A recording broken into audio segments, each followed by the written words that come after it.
Vamos a continuar. Então, vamos a hablar entonces ahora de las alteraciones electrocardiográficas. A no ser que alguien tenga alguna pregunta, vamos a hablar de las alteraciones electrocardiográficas que se suelen presentar en los infartos del miocardio. ¿Está bien? En los síndromes coronarios, ¿no? En general. Vean, hablamos que una de las primeras alteraciones que suceden en los trastornos electrocardiográficos de los síndromes coronarianos son las alteraciones de la onda T. ¿tá? Yo sé que acá puse la inversión de la onda T. Inversión de la onda T es el sinónimo, básicamente, de alteración. O sea, que quando eu tenho inversão da onda T, eu sempre vou atrás de pensar que seja uma alteração isquémica. Porém, las alteraciones electrocardiográficas en los síndromes coronarios, ellas cambian según el tiempo de evolución. O sea, que aos 10 minutos eu vou ter uma alteração, aos 20 outra, 30 outra, uma hora, uma semana, 2 semanas. El tiempo de evolución me va a ir generando alteraciones diferentes en el electrocardiograma. Y ese electro, de hecho, tiene una tendencia a evolucionar. Vamos a ir viendo cómo eso sucede. Quando se implementa uma conduta terapêutica, ou seja, eu interrompo o processo evolutivo fisiopatológico del síndrome coronariano, obviamente la evolución de estas alteraciones se puede ver desorganizada. En situaciones normales, yo veo una progresión, ¿tá? Generalmente cuando esos pacientes que demoran 2, 3 horas en llegar al hospital sin haber recibido atención médica. Generalmente ahí vemos la progresión clásica y la imagen electrocardiográfica típica de un trastorno coronariano agudo. Sin embargo, cuando el paciente logra llegar rápidamente, que se respeta el tiempo para diagnóstico y tratamiento de los síndromes coronarianos, generalmente podemos ver esa evolución en fases iniciales, lo cual puede ser un poco diferente a lo que generalmente las literaturas describen. A medida que yo vea la evolución del síndrome coronariano, mi electrocardiograma va a modificarse a la par. Pero si yo inicio una conducta terapéutica, esa evolución se altera y ya no va a respetar la evolución natural de la patología. Tá? Entonces, simplesmente entendam isso. Você fala, poxa, doutor, mas eu tratei o meu paciente com infarto com supra e ele não fez sonda Q. Isso foi porque justamente você tratou. O fato de ter tratado farmacologicamente não gerou onda Q. Tá? Entonces, la onda T, las alteraciones de la onda T, tiene una particularidad. La onda T en los primeros minutos, en su primera fase, ella se hace hiperaguda. ¿Qué significa hiperaguda? Es una onda T generalmente de mayor tamaño a lo normal. Vean que acá tenemos una onda T mayor a la onda R, en B4. ¿Por qué nos ponen B4? Simplemente por la localización del B4. ¿Está bien? No, eso no importa, no. Así que não se preocupem pela derivação. A derivação só está como um exemplo, coisas que eu consegui. Então, vean que acá tenemos una onda T mayor que la onda R. Vemos acá bien. Vamos a trazar más de perto. Acá vemos P, solo para recordar, que no hay que aquí, no hay. R, S, y esta sería la T. Obviamente la T es mayor que la onda R, eso nos habla de una T hiperaguda. T hiperaguda, ojo, no es exclusivamente en síndrome coronariano. ¿Ah? Onda T hiperaguda no es exclusivamente de isquemia. Las ondas T hiperagudas pueden ser también trastornos hidroelectrolíticos, como trastornos de hiperpotasemia también nos pueden dar. Así que hay que diferenciar el contexto del paciente. ¿Ah? Eso al final voy a explicar dónde vemos las alteraciones. ¿Ah? Entonces, en los primeros minutos, la onda T se hace hiperaguda y al correr del tiempo, la onda T, ella comienza a aplanarse hasta que finalmente se hace invertida. Una característica de la onda T por isquemia es que recuerdan, si ustedes recuerdan la descripción, a ver, ese slide 13, vamos un minutinho no 2, eu acho que era aqui. Vamos a ver aqui. Vean esta onda T. Essa onda T aqui, lembra que eu lhes expliquei que a onda T, ela tem duas ramas, tá? Uma rama ascendente e uma descendente. E o normal ela ter um aspecto irregular. Em que sentido? Que se minha onda T, ela seja, por exemplo, assim. Não ser as duas ramas iguais. Quando eu vejo uma onda T positiva ou negativa, que as duas ramas são iguais, isso é compatível de isquemia, tá? Isso é isquemia. Se eu vejo ainda mais uma onda T negativa e as duas ramas são iguais, isso é compatível de isquemia, tá? Enquanto que ondas T podem aparecer como elemento, por exemplo, paciente hipertenso crônico de longa data, que já tem transtornos de condução elétrica, eles podem fazer ondas T negativas, por exemplo, assim, ondas T negativas dispersas en el electrocardiograma sin tener elemento de isquemia, ¿tá? Significa simplemente que el miocardio ya tiene poca capacidad de conducción. Vean que ambas ramas son iguales, ¿tá? Son regulares las dos. Aquí tenemos una estructura irregular, ou seja, elas não são iguais, as duas ramas da onda T, tá? Esto es un valor positivo, significa, é um pronóstico positivo, significa que por mais que tenha uma alteração, não é provável que seja isquemia. Recordando que siempre lo más importante es tener dolor, tá? Ou seja, meu paciente tem dor e a onda T dele, os dois lados ser igual, então isso é indicativo de isquemia, tá? O sea que no es solamente el hecho de estar invertida, sino que también el hecho del aspecto, la morfología de esa onda T. Você entendeu, pessoal, a diferença? Isso é uma coisa, às vezes parece uma coisa muito fininha, muito pequena, mas é um elemento muito importante na onda T. Uma coisa muito comum que acontece, isso já me aconteceu umas 2, 3 vezes, o pessoal mandar eletro, falando, poxa, fulano, olha aqui esse eletro, meu paciente tem 60 anos, hipertenso, dislipidêmico, e ele tem um monte de onda T por todo o eletrocardiograma e são todas ondas T invertidas. Não, isso não é, veja, isso aqui seria normal. Essas ondas T que são assimétricas, isso é um dado favorável. Ou seja, assimetria, a onda T normal, por isso eu estou mostrando aqui de fundo o elétron normal. Vejam essa onda T aqui atrás. As ramas dela é assimétrica, certo? Isso significa que é uma onda T normal. Quando a onda T é de caráter isquêmico, o primeiro que eu tenho é dor clínica. Sempre tenho que ter clínica. Mas geralmente elas são simétricas, tá? Simétricas.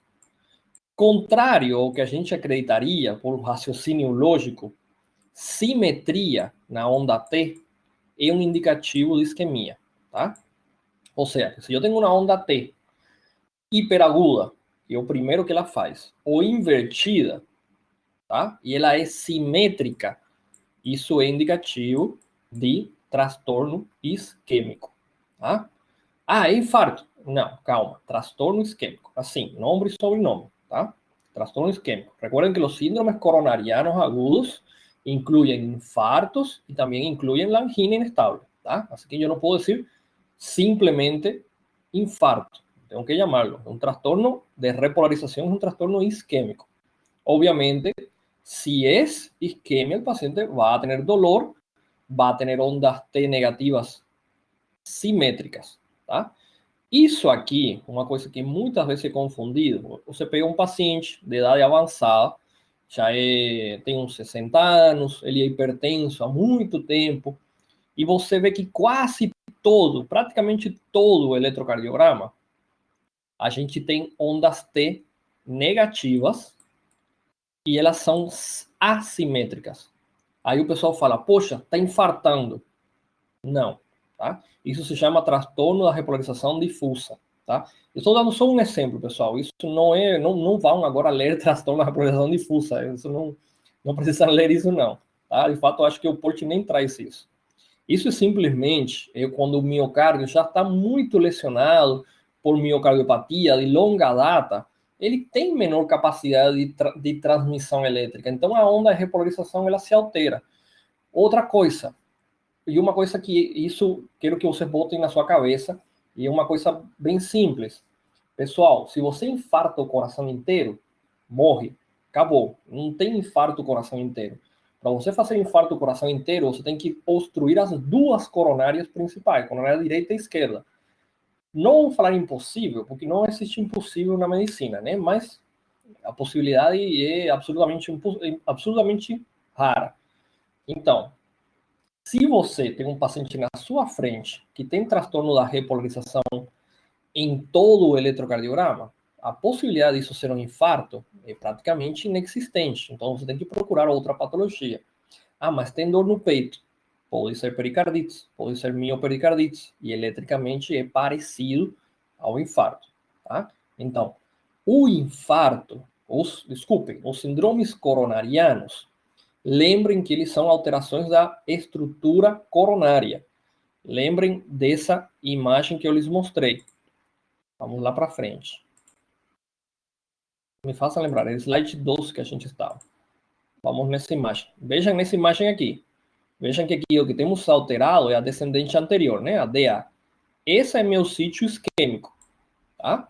Então, meu paciente, ele vai gerar alteração eletrocardiográfica no território da DA, da descendente anterior. Eu não vou ver uma alteração eletrocardiográfica de isquemia, por exemplo, nesse paciente dessa imagem, nas derivações laterais. Por quê? Porque ele está gerando isquemia na cara anterior, que é o território da DA. Está se entendendo, pessoal? Então, vamos já do começo, vamos especificar isso. Vuelvo a repetir. El síndrome coronario, en el electro, se ve dónde está la afectación. Ou seja, eu vou ver, por exemplo, se nessa imagem eu tenho uma obstrução de la DA, entonces yo voy a verlo a nivel de derivaciones del electrocardiograma que correspondan con la cara anteroseptal. ¿Está bien? No voy a verlo en cara lateral, cara inferior, o hacer derivaciones de cara posterior, que eso ya es para, de cara, de ventrículo derecho, para hacer ventrículo derecho, que eso ya son derivaciones B7, B8 o RB3, RB4. Y eso es otra cosa, no vamos a entrar en eso ahora, no. ¿Tá? Son, es para hacer observaciones de cara, no, de derivaciones que son modificadas con el electrocardiograma. Tá? Isso depois, em outra oportunidade, eu vou explicar para vocês como se faz. Tá bem? Então, em um transtorno isquémico, un síndrome coronario, yo voy a ver la alteración en el electro en la derivación que sea compatible con la arteria lesionada. O sea, vamos acá. Recuerden que cara inferior era D2, D3 y ABF. Si yo lo que tengo es una obstrucción de la DA, yo no voy a verlo en estas derivaciones. Yo voy a verlo entonces en máximo B2, B3, B4. ¿Está bien? Puede ser B1, B2, B3, B4, dependiendo del tamaño del infarto ou de la isquemia. Você entendeu? Se eu vejo alteração da repolarização em todo o meu eletrocardiograma, e meu paciente está lá na minha frente, sentadinho, me olhando e perguntando, tá tudo bem comigo, doutor? Então, obviamente, isso é pouco provável que ser propriamente um síndrome coronariano, tá? Justamente, un ejemplo bastante clásico de eso es cuando yo tengo un trastorno difuso de la repolarización. ¿Ah? Es que es el caso que estaba explicando, que no tiene nada que ver con síndrome coronariano, puede verse asociado por otras situaciones que vamos a ver más adelante, ¿ah? Pero es otro trastorno. también genera trastorno de la repolarización. Sin embargo, la onda T negativa que se ve en esa situación patológica es asimétrica. Asimétrica, onda T asimétrica, por más de que sea negativa, ella es de mejor pronóstico. Vamos a hacer uma carinha feliz. Quando eu tenho onda T simétrica negativa, tá? Isso é de pior pronóstico, o que é mais compatível com isquemia. Tá bem? Então, recordar esse pequeno detalhe. Vamos a volver a onde estamos. Eu acho que ficou claro.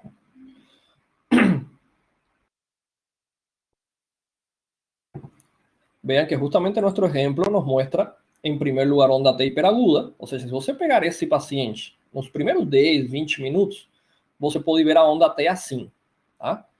Na derivação que tem que corresponde com a artéria lesionada. Enquanto que se passou um tempo mais propício já, vamos a ver es una inversión de la onda T. Entonces, recordar, alteraciones de la onda T, eso vamos a pagar aquí, ¿tá? Tanto onda T hiperaguda en primer lugar, o más adelante, inversión de la onda T, que sí es la presentación típica, ¿tá? Pero tanto hiperaguda como inversión. Las alteraciones del segmento ST, ¿tá? Generalmente son relacionadas a supradesnivelamientos o infradesnivelamientos, ¿tá?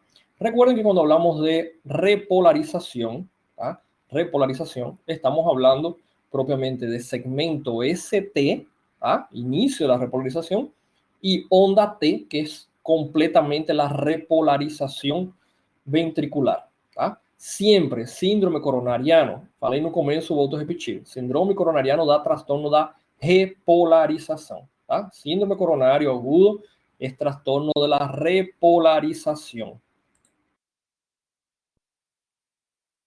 Vean que a medida que avanza el tiempo, tá meio feia a imagem, mas é uma imagem bem clássica, pessoal, dá para ver muito bem, tá? Vean que a medida que avanza el tiempo, comenzamos con un electrocardiograma normal, vamos a una onda T hiperaguda, vean que puede pasar de minutos a horas, ¿tá? Alteraciones del segmento ST de 0 a 12 horas, ¿tá? Presencia de ondas Q patológica, eu não sei porque está muito devagar meu computador, só um minutinho, deixa eu ver, tem alguma coisa aqui deixando ele muito devagar, deixa eu ver se tem alguma coisa aberta.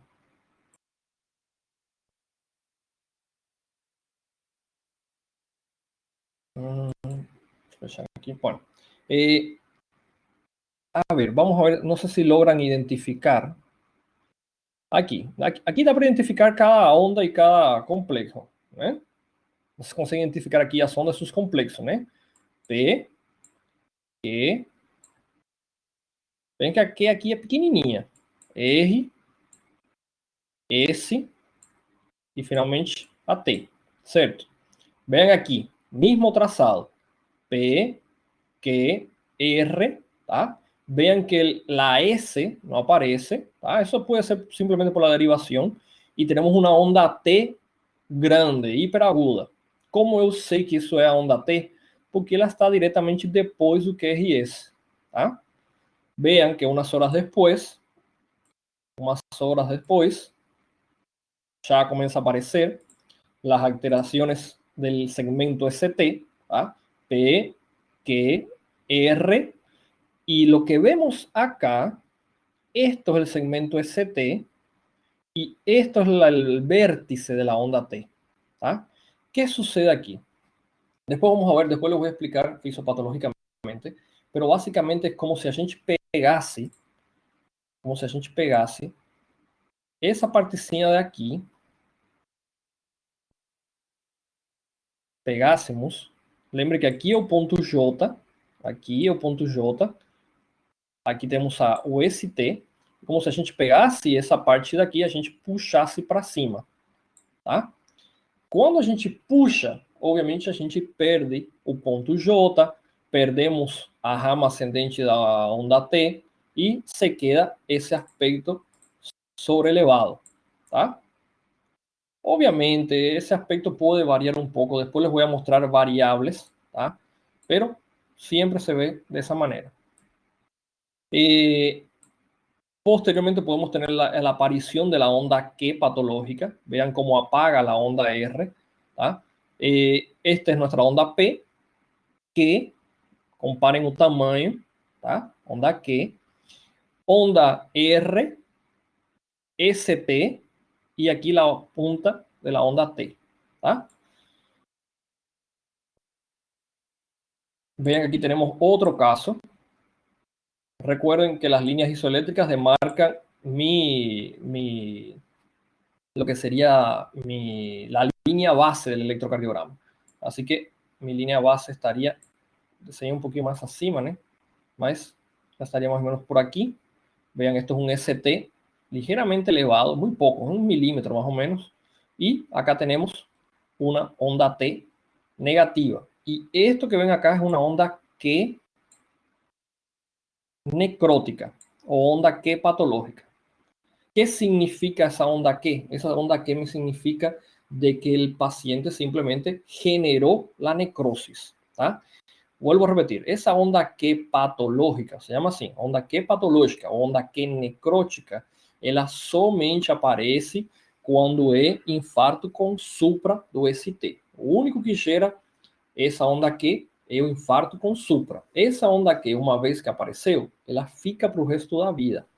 Ela sinaliza que a necrosis se estabeleceu. Não significa que o meu tratamento não vai servir, simplesmente significa de que a necrose já está aí. Quando eu cheguei, fiz o eletro, a onda que já estava, quer dizer que aconteceu a necrose. Provavelmente aí já tem músculo que eu não vou conseguir salvar. A medida que pasa el tiempo, estas alteraciones van a modificarse, se van a modificar con el tratamiento.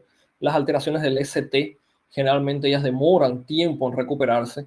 En un promedio de 2 a 3 semanas, el segmento ST comienza a reducir, a volver a su normalidad, a su línea base, a ser isoeléctrico. Existen pacientes, generalmente eso tiene que observarse, tenemos que ver una tendencia, puede demorar un poco más, el promedio es 2 a 3 semanas, disculpen. Pacientes que sobrepasan el mes, un mes, y no han recuperado el ST o ST mantém encima, por más de que ele não tenha sintomas, você tem que suspeitar de que alguma coisa ainda está modificando seu vetor elétrico a nível miocárdico, a nível ventricular. Agora já vamos ver quais são as causas disso. Vean una cosa, vean que varios habla de minutos a horas, de 0 a 12 horas, de 1 a 12, porque de hecho es muy variado. El paciente puede estar en sus primeros 40 minutos de evolución y él ya tener la elevación del ST y tener la onda que patológica. Eso depende mucho del tamaño de la obstrucción, de la arteria lesionada. ¿tá? Así que por eso pueden variar. Eu peguei o paciente com 10 minutos de dor no peito. Eu fiz o eletro e ele só tem uma onda T hiperaguda. Bom, pode ser que nos seguintes 30 minutos ele já faça o ST e a onda Q, caso eu não tratar ele, tá? Basicamente, hasta aqui onde estou colocando o cursor, hasta aqui a gente pode ainda acreditar que possa ser uma angina inestável, tá? Na dúvida, a gente não espera evoluir o caso. Isso não se faz jamais. O paciente tem um síndrome coronariano agudo, é confirmado, você trata como se fosse um infarto propriamente, tá? Depois vamos falar disso no final. ¿Qué diferencia hay entre un síndrome coronario con elevación y sin elevación? Bueno, en ambas situaciones, básicamente lo que yo tengo es que en los síndromes coronarios con elevación se genera un vector paralelo al eje eléctrico cardíaco, ya que lo que sucede es que la lesión, la obstrucción coronariana, generalmente es una lesión completa, ¿tá? Una oclusión completa, una llamada oclusión total. Recordemos que anatómicamente las coronarias van por la periferia del órgano, ¿tá? Y ellas envían ramas penetrantes al interior del músculo miocárdico hasta la parte más interna. ¿Qué sucede? Cuando la obstrucción es completa, la lesión isquémica y la necrosis comienza de la superficie a profundidad. Entonces, en los cuadros de obstrucción, ¿tá?, total, lo que vemos es una lesión subepicárdica, como a gente ve aqui, por baixo do epicárdio, tá? Ou inclusive pode chegar a ser uma lesão transmural. Uma lesão transmural é uma lesão que vai desde o epicárdio até o endocárdio, tá? En ambas situaciones, lo que se genera, ese vector de la lesión, en lo que es la zona isquemizada, me va a generar, cuando la oclusión es total, va a generarse un vector isquémico que es paralelo y en la misma dirección del eje eléctrico cardíaco. Se lembra que a gente tinha falado isso. Cuando sucede de esta manera, se genera una onda positiva, una deflexión positiva grande. Por eso es que vemos que el segmento ST genera una elevación, tá? Por isso, a supraelevação do segmento ST se debe a que el vector de repolarización a causa de la isquemia, él acaba siendo paralelo y en la misma dirección. En forma tradicional, el segmento ST es isoeléctrico. En los síndromes coronarios agudos sin elevación del segmento ST, lo que sucede es que la obstrucción es incompleta, es parcial.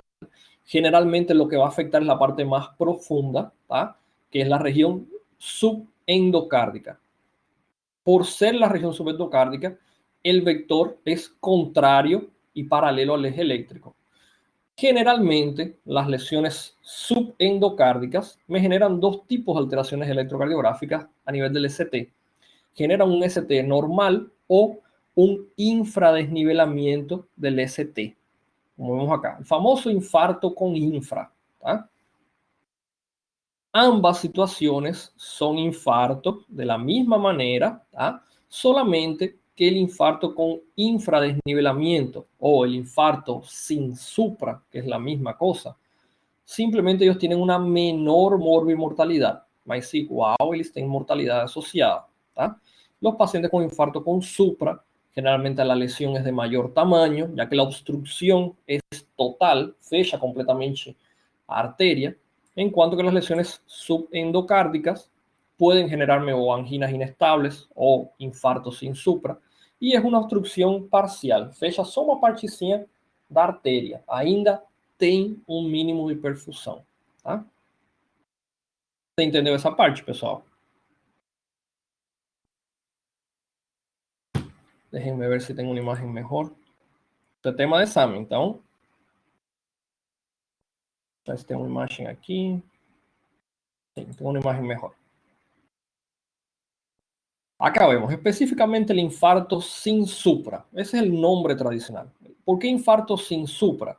Porque yo no veo la elevación del segmento ST, por ende el segmento ST puede ser o normal o descendido. Vean que aquí, olhem, aqui tem uma coincidência, tá? Aqui minha linha base do eletrocardiograma coincide com a linha grossa, mas não precisa ser assim. Isso é indiferente, não tem nada a ver uma coisa com a outra, tá?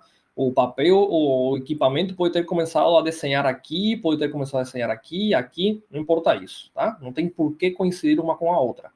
Volto a repetir, a linha grossa não é a base do meu traçado eletrocardiográfico. A linha base é determinada pelos segmentos isoelétricos, tá? Por isso, aqui não é esse caso, meu PR é minha linha. Vean que aqui, este é meu segmento ST, el segmento ST. Acá tenemos 1, 2, 3 milímetros, ¿tá? O sea que el ST bajó 3 milímetros, descendió. Eso es un infradesnivelamiento del ST. El ST normal, él puede aumentar 1 milímetro ou disminuir 1 milímetro, tá? Isso, até aí é o normal que ele pode se alterar. Alteraciones mayor a eso ya me indica un proceso patológico, ¿tá? Trastorno de la repolarización. En las lesiones, las obstrucciones coronarias parciales que generan lesiones subendocárdicas, ¿tá?, El vector, como había dicho, el vector de la lesión es contrario al eje eléctrico cardíaco. ¿Ah? Nuestro eje eléctrico cardíaco, él va a estar de esta manera.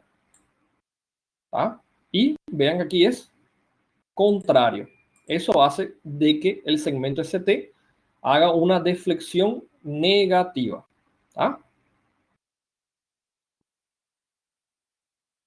Está um infradesnivelamento do ST, isso é grandão. Esqueçam a derivação vai ser a que seja se correlacionada com a artéria lesionada, tá bem? Vean aqui, P, Q, R, S, este é mi ST e esto seria a punta da onda T, tá? Tudo puxado para baixo. En los infartos con supra del ST sucede lo contrario. La lesión ya es de mayor tamaño, la obstrucción coronaria es completa, ¿tá? Obstruye toda coronaria, el vector es paralelo y en la misma dirección del eje electrocardíaco y vemos la elevación del segmento ST. Vejam, pessoal, isso é elevação do segmento ST, isso também, isso aqui também. Clásicamente, la elevación del segmento ST por isquemia, o sea, asociada a infarto, son elevaciones convexas. ¿Tá? Yo puedo tener elevaciones del ST, ¿tá? Cóncavas y no ser asociadas a isquemia. Un ejemplo de esto es justamente los trastornos pericárdicos. ¿Tá? Las pericarditis, las miopericarditis, elas dan elevação do segmento ST, assim, só que em vez de ser convexo, como a gente vê aqui, elas são côncavas. Ou seja, que seria mais ou menos uma coisa assim. Seria assim e não dessa maneira. Isso é convexo, isso é côncavo. Depois a gente vai dar em pericardites. Tá? Por isso que tem classicamente uma mnemotecnia que diz carinha feliz não é infarto e carinha triste é infarto. Por quê? Carinha triste, convexo. Carinha feliz, côncava. Tá vendo? Isso não é assim, tecnicamente. Isso é um pouco mais complexo do que isso. De fato, o que a gente tem que avaliar são uma série de fatores, não somente a conformação do segmento ST, tá? Mas é um jeito fácil de lembrar. Tá? Vamos a continuar. Vean, esto es lo que les quería mostrar anteriormente, la evolución en el tiempo. ¿Tá?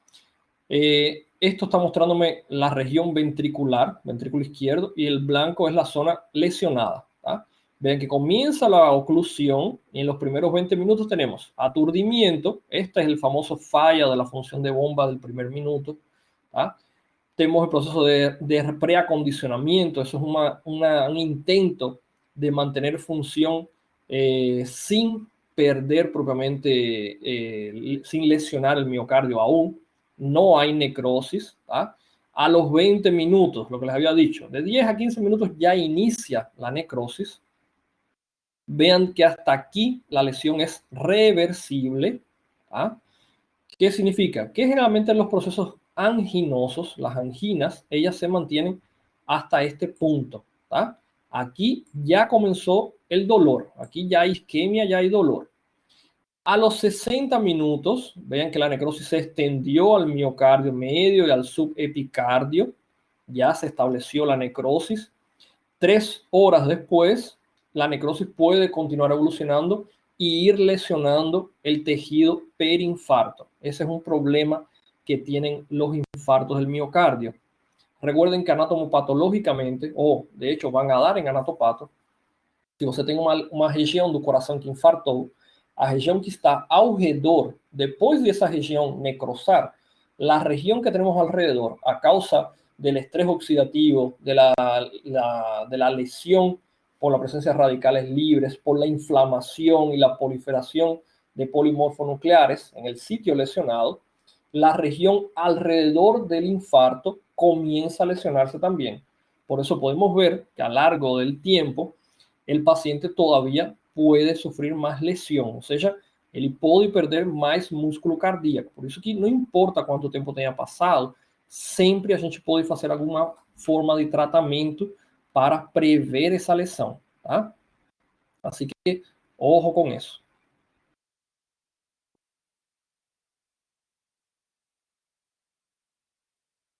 El diagnóstico de infarto, simplemente para que entiendan un concepto, ¿tá? El diagnóstico de infarto se basa en tres elementos, ¿tá? En primer lugar, tenemos la clínica, ¿tá? Clínica, recuerden sempre clínica soberana, ou seja, aqui eu começo por clínica. A clínica del paciente, ou seja, el dolor clásico, después vamos a escribir más cosas, ¿tá? El electrocardiograma,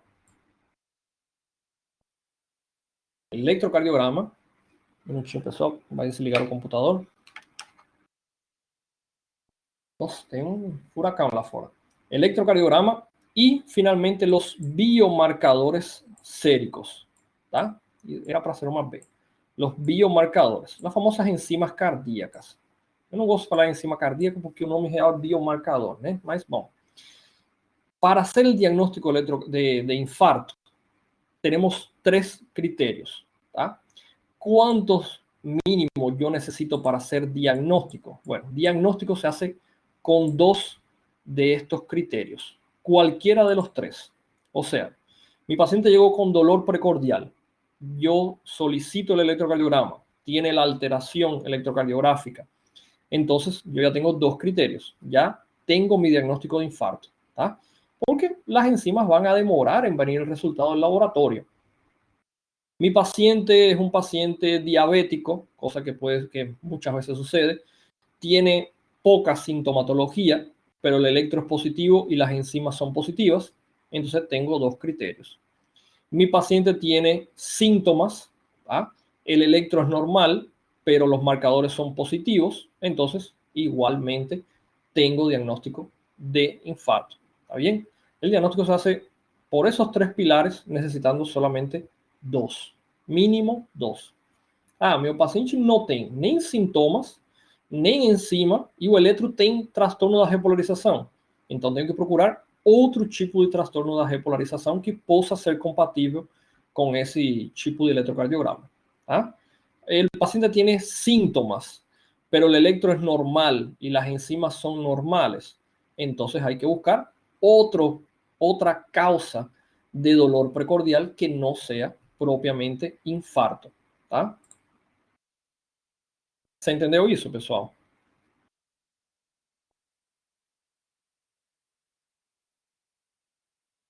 Recuerden, siempre mínimo dos. La combinación que ustedes quieran, pero hay que tener dos.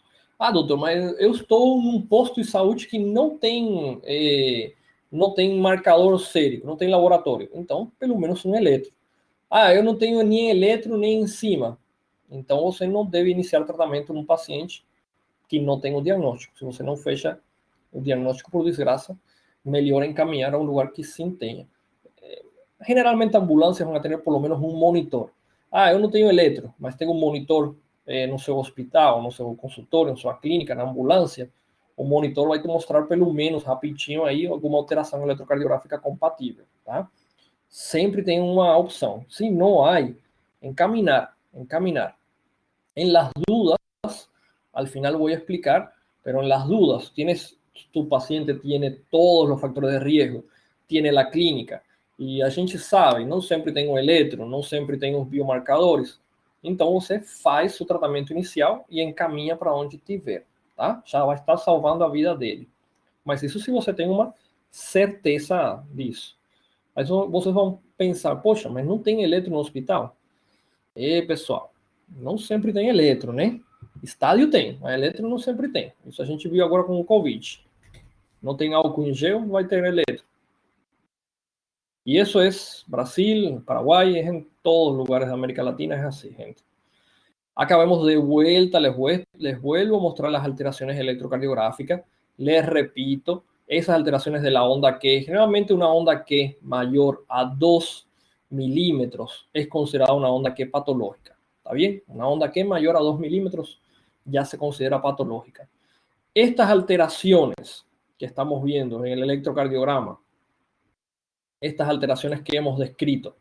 ¿Dónde las voy a ver? Bueno, para que sea positivo, ¿tá? de trastornos de síndrome coronario, las alteraciones electrocardiográficas, o sea, alteración de la onda T, segmento ST y onda Q patológica, por concepto tiene que estar en dos o más derivaciones consecutivas en el trazado electrocardiográfico. ¿Tá? ¿Qué significan dos o más derivaciones consecutivas? No estoy consiguiendo escribir porque está muy devagar o computador. ¿Qué significan dos o más derivaciones consecutivas? Que tem que ser da mesma cara. Isso está no slide 24. Deixa eu ir aqui. Vamos a ir al trazado. ¿Qué son derivaciones consecutivas? Derivaciones que corresponden a la misma cara. D2, D3, ABF, mesma cara. Então, se eu tenho alteração em D2, D3 e ABF, isso é suscetível de transtorno isquêmico, porque são da mesma artéria. Eu vejo a alteração em B1, B2, B3, cara consecutiva, cara anteroseptal. Entonces, es compatible con isquemia. Ahora, si yo veo que mi alteración está en D2, V5 e V1, assim, isolado, isso não é transtorno isquêmico, tá? Isso é outra coisa. Tem que procurar, então, outra causa, tá? Por concepto, estas alteraciones electrocardiográficas que estamos hablando tienen que ser en dos derivaciones consecutivas ou mais, tá? Ah, eu vejo alteração, segmento ST elevado de V1 a V4.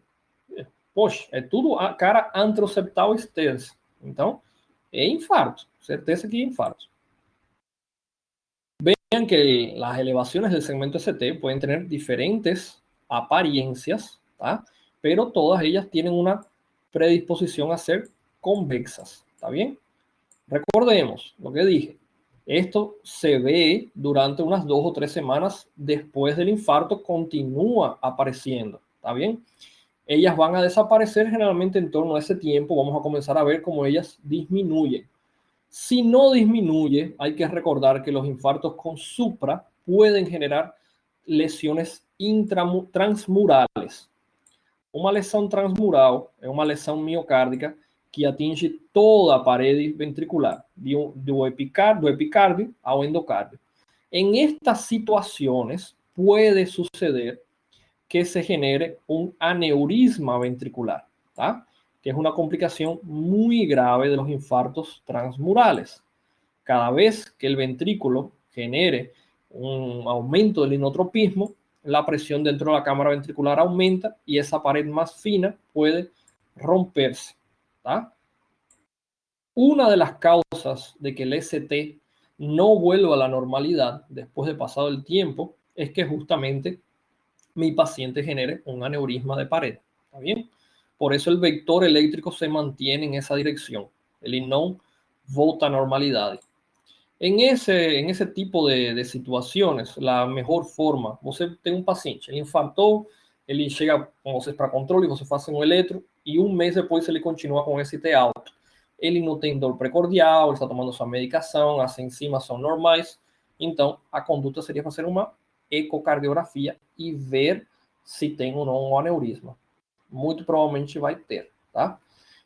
Ahora, si vemos un ST elevado y el paciente continúa con dolor, las enzimas continúan elevándose, pensar en la posibilidad de reinfarto, ¿tá? Si estamos dentro de los 28 días.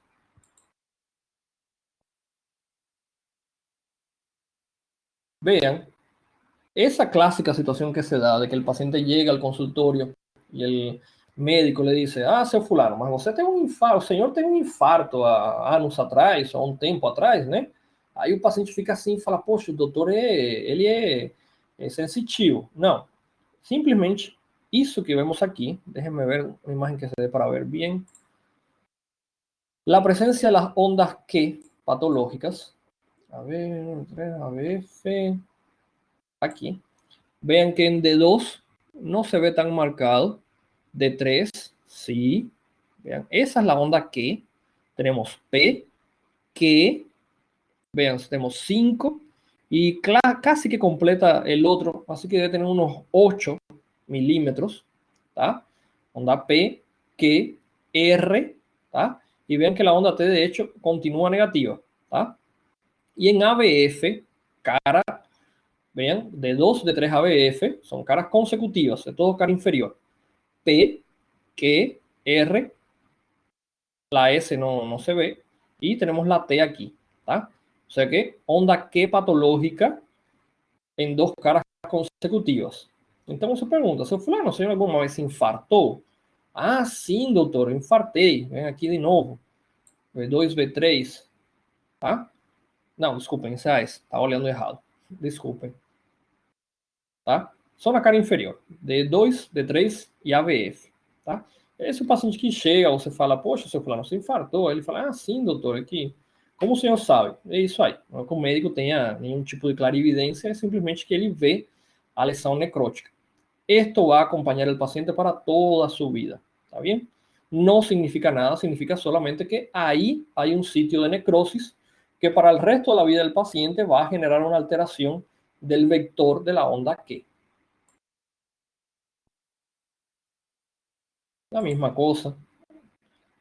A gente no se esticar mucho, ¿tá? Vean el grado de obstrucción. Tanto los desequilibrios, ¿tá? Los desequilibrios de aporte y demanda, ¿tá? Como los síndromes coronarios agudos aterotrombóticos, ¿tá? Dependiendo si es infarto o si es angina, vamos a ver propiamente las alteraciones de los biomarcadores. Vean que los cuadros de angina no generan alteración de los marcadores cardíacos, solamente los cuadros de infarto son los que generan propiamente alteración de las enzimas cardíacas. Onda que patológica, vean que es exclusivamente los infartos con elevación, ¿tá? Infartos sin elevación clásicamente no hace, generalmente los aterotrombóticos de gran tamaño, si la necrosis se prolongou, por isso que vocês veem uma pequena setinha para cá, mas vamos aprender a regra geral. Infarto com supra é quem gera onda Q, infarto sem supra não. Por isso eu falo a antiga classificação de infarto não Q, tá? Porque simplesmente ele não gera onda Q em situação normal.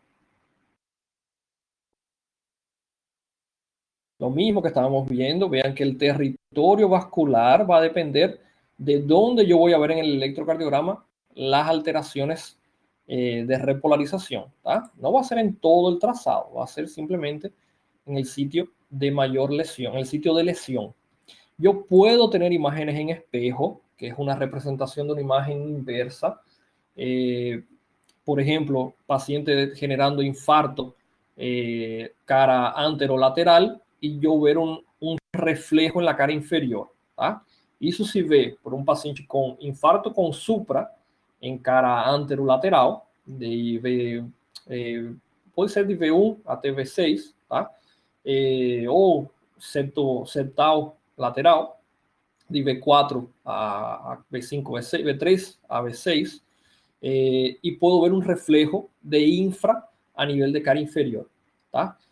Simplemente yo sé que el supra es el infarto original. Lo que estoy viendo en cara inferior, como está directamente contraria, sería simplemente la imagen en reflejo. A imagen en espelho, se llama así. ¿tá? Yo sé que cuando veo esas situaciones, eso es infarto con supra generalmente. Aquí tenemos la clásica descripción del néter. El néter nos trae esta linda imagen do paciente com risco de síndrome coronariano agudo. El paciente, si ustedes ven bien, está en clima frío, acabou de salir de un restaurante, o sea, comida copiosa. Aqui no chão, depois vocês vão ver pertinho, tem uma bituca de cigarro. Ele está fazendo um esforço, ele está subindo uma escada. O paciente, pelas faces, é idoso, está com cara de dor, está fazendo o famoso sinal de Levin, que é o dor a nível precordial ou torácico esquerdo, hemitórax esquerdo, mão ampla, tá? Isso é um elemento positivo para infarto. O paciente que chega, doutor, está doendo aqui, assim, com o dedo. Isso poucas vezes, isso é pouco provável de dor coronariana, tá? Dor coronariana é uma dor ampla. com a mão plena, se chama, tá? Ese es el famoso signo de Levin. La distribución clásica del dolor, que va de hemitórax izquierdo, irradiando en región posterior del brazo, puede llegar hasta región cervical, rama de la mandíbula, ¿tá? Inclusive hombro izquierdo.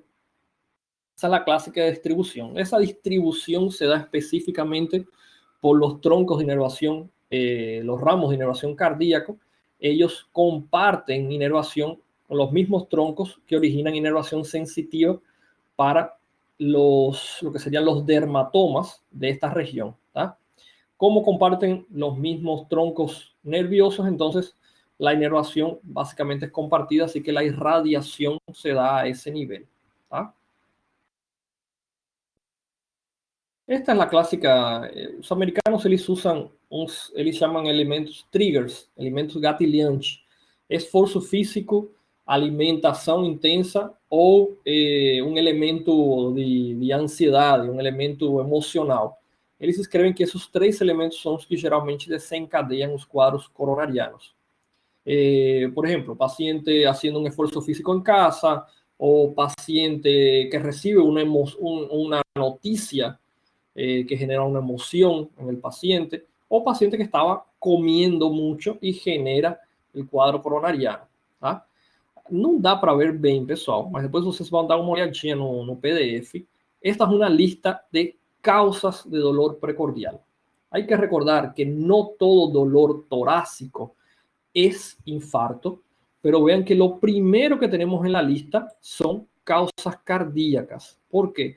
Porque son las que más asociamos a mortalidad. Así que paciente con factores de riesgo que llega, lembra, factores de riesgo son los que falamos lá encima. Paciente con factores de riesgo que llega con dolor torácico, lo primero es evaluar que sea de origen cardíaco. ¿Ah? Descartar que sea de origen cardíaco. ¿Cómo descartamos? Eletrocardiograma, o más rápido. ¿Ah? Vean que lo último en la lista, ahí tem de tudo, desde lesão osteoarticular, doença respiratória, esófago, hasta que llegamos acá al final, causa psicógeno. No tem nada mais parecido a um infarto que um quadro de ansiedade brusco, que o famoso panic attack, o ataque de pânico. Ele tem dispneia, tem dor precordial, tem falta de fôlego, tem sudoração, pode ter liberação de esfíncter e pode ter até síncope associado. Tá? Porém, para você chegar no diagnóstico de patologia psicológica, de quadro psicógeno, você tem primeiro que descartar todas as causas físicas, tá, pessoal? Ou seja, essa costumbre que há em los hospitales, de que o paciente chega e fala, ah, é paciente H. Não, tá? Não.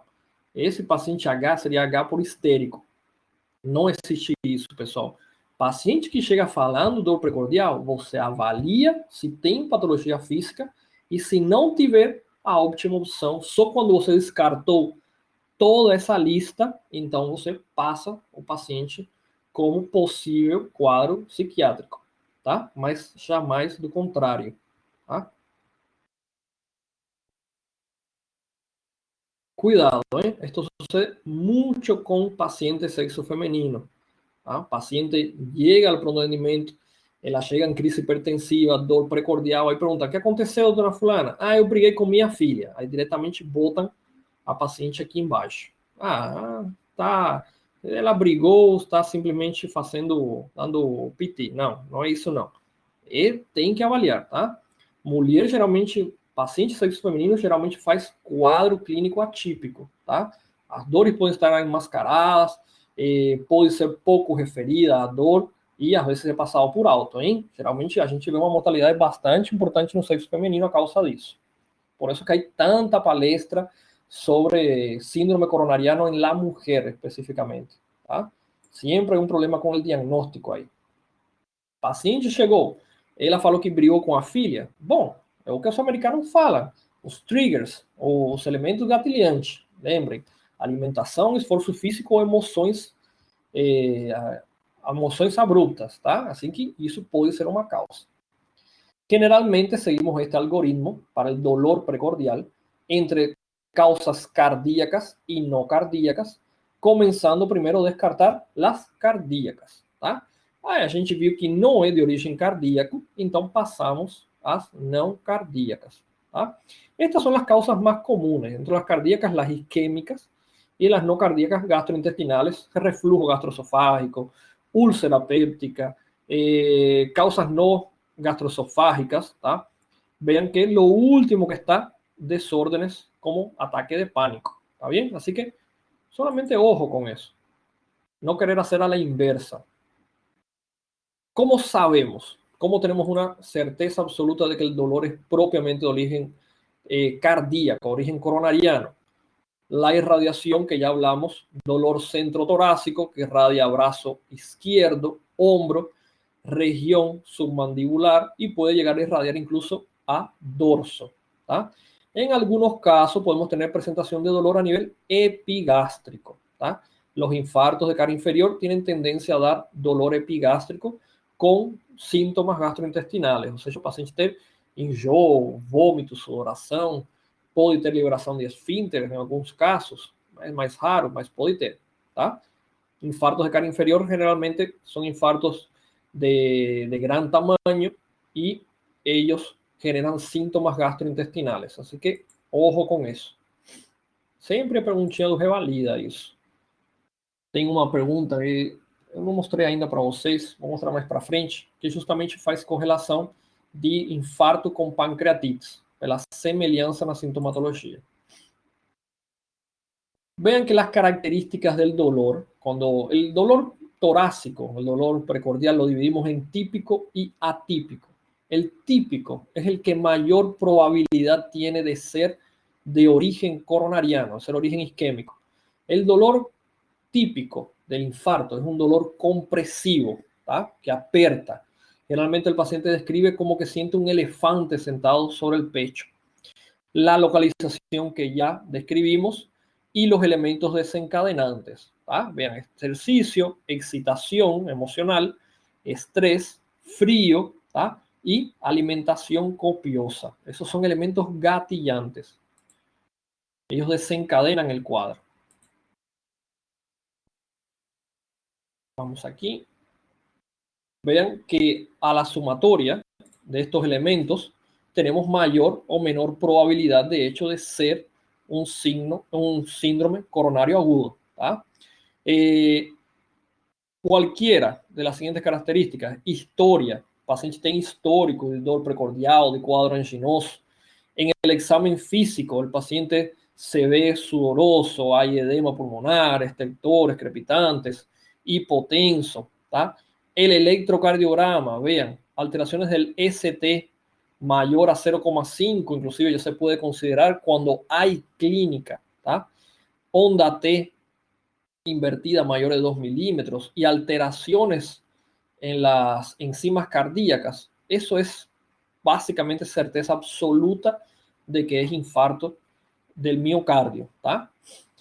Sin embargo, dependiendo de los factores de riesgo o de hecho de ver o no enzimas cardíacas, nuestra probabilidad disminuye. Pero vean que probabilidad siempre hay.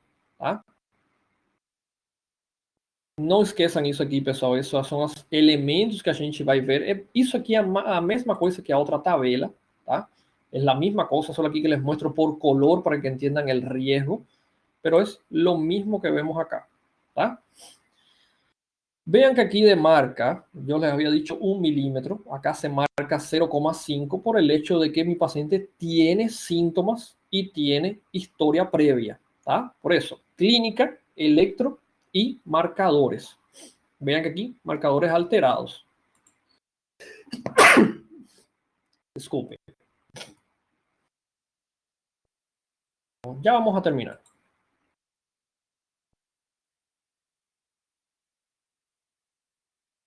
Ya no está cargando meus slides. Sobre las enzimas cardíacas, vean que tinha que ter mostrado aqui atrás. Espera aí, será que está vacío? Não. Acepto. Las enzimas cardíacas. Ojo, generalmente lo que más utilizamos en nuestro medio son la familia de las troponinas, ¿tá? Y las CKMB, ¿tá? Las troponinas y CKMB, ellas son consideradas biomarcadores séricos, ¿tá?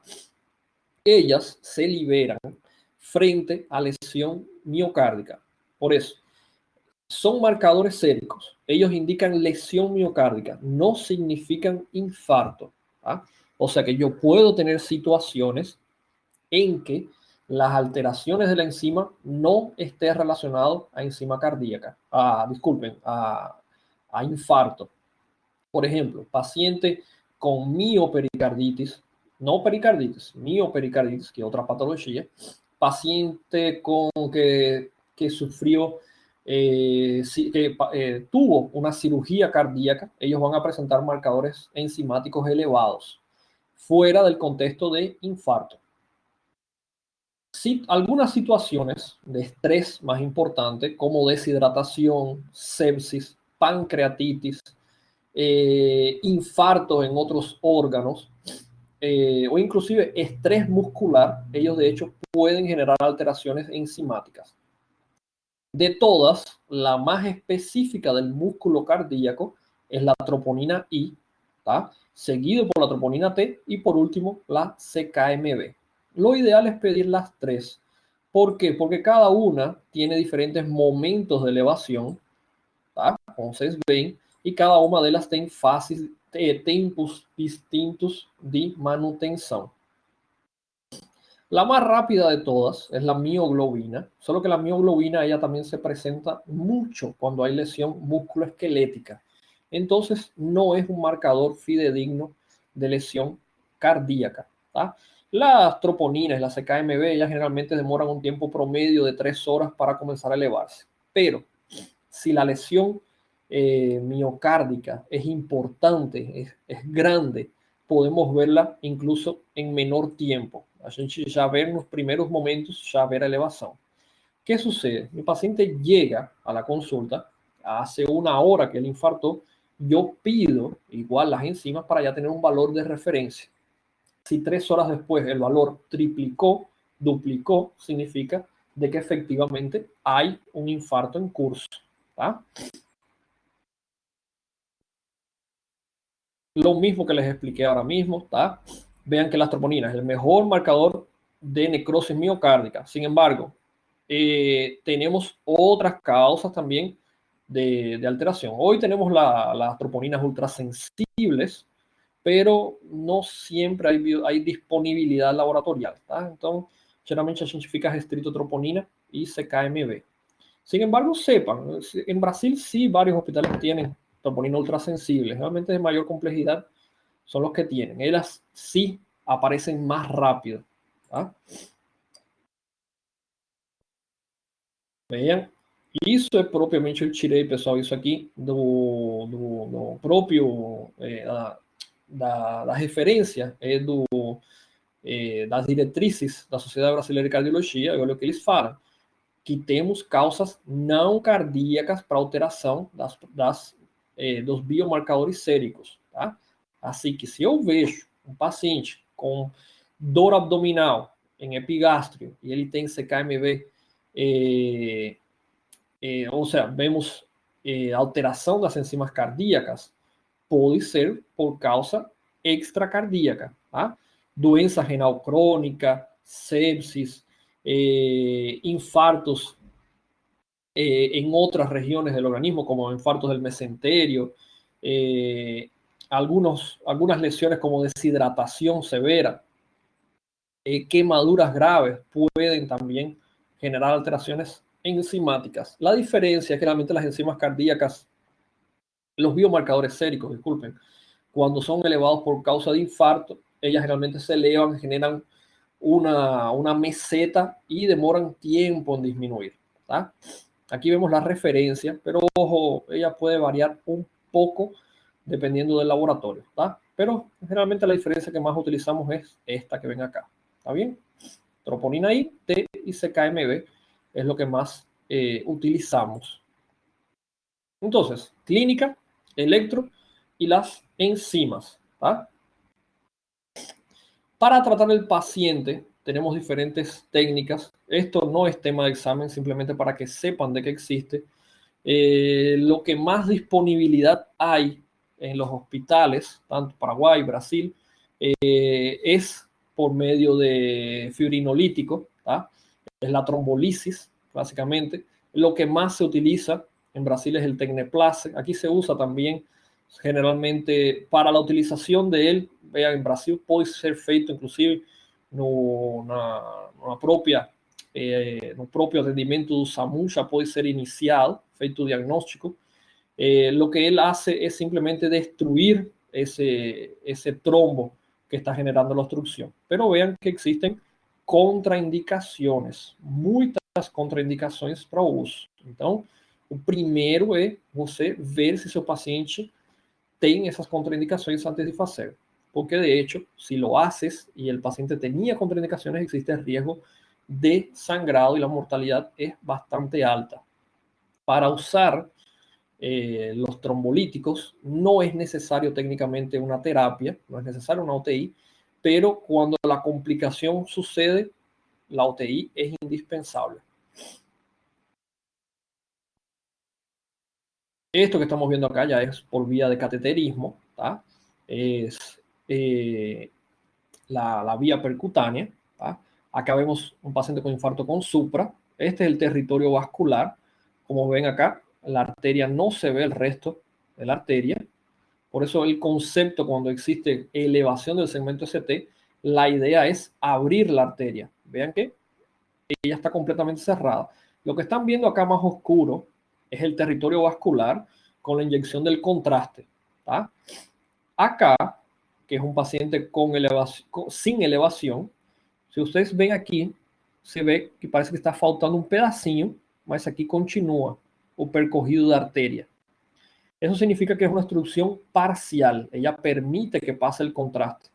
En cuanto que aquí no. Aquí el contraste paró. ¿Tá? Entonces, en los infartos con supra, la idea es que abrir a arteria. Está completamente fechada.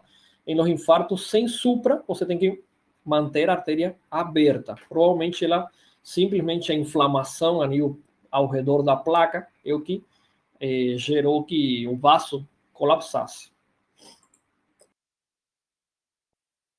Para terminar, esto es el tratamiento inicial de todo paciente com síndrome coronariano.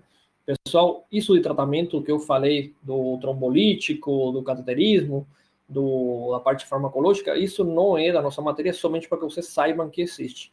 A ideia por trás do tratamento farmacológico, como vocês veem aqui, é reduzir ou controlar os elementos fisiopatológicos que levam ao paciente a sofrer a isquemia, tá?